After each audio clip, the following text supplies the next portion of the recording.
Hi, this is Connie Erickson with another episode of Live at 5. And today I want to talk about reflective listening. And it's a big part of my course, so I'm not going to get into it too much. My course will relaunch. Sign-ups will start the end of May, and it'll relaunch again in June. But I wanted to tell you about when I started talking to my guy about reflective listening. And this was a blog post about, sometime in October, but I wanted to make sure I got to everybody because some people like lives and some people like blog posts. So here it is. I woke up from a dream the other morning, and I usually have crazy dreams, but I just woke up and I was a little flustered. I said, I had a dream and I missed my bus and I couldn't find anyone and it was weird and scary. And without missing a beat, Mike looks up from his work and says, "That stinks. I'm sorry to hear about that," which just cracked me up. And if you knew Mike, it would crack you up too, because this is really not like something he would have said when we were first dating. I wish you knew him. He's about 6'4", 300 pounds with a giant personality to match. He's a guy's guy. What you see is what you get. And I remember when we were first dating, and it was after a busy weekend, and he asked, "Well, what do you want to do? Do you want to see a movie, go out to dinner?" I said, "I just want to go home and hang out and connect with you." And not wanting to let on that he was thinking, "What the heck is she talking about?" He said, "Sure." But later he confessed to me that he had no idea what I meant. But I don't remember what we actually did. We probably just chilled with a glass of wine or a cup of tea until he went home and my kids came back from their dads.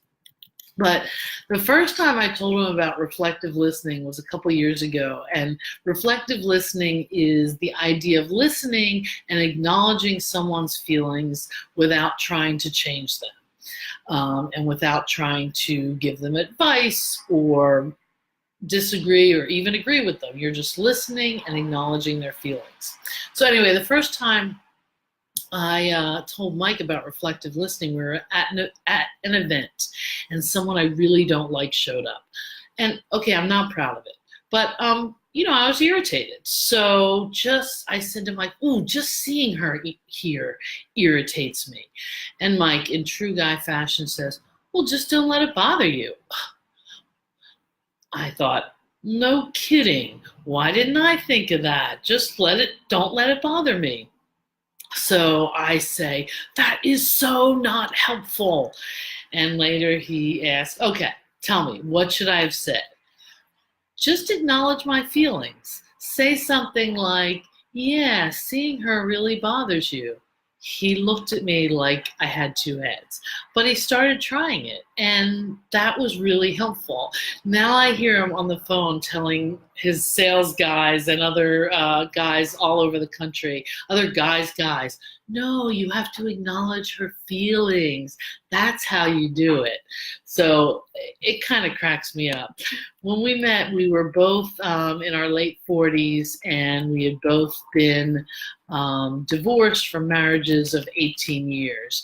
And so if he can learn it, if this guy's guy who never did it before can learn it in his mid-40s, anybody can do it.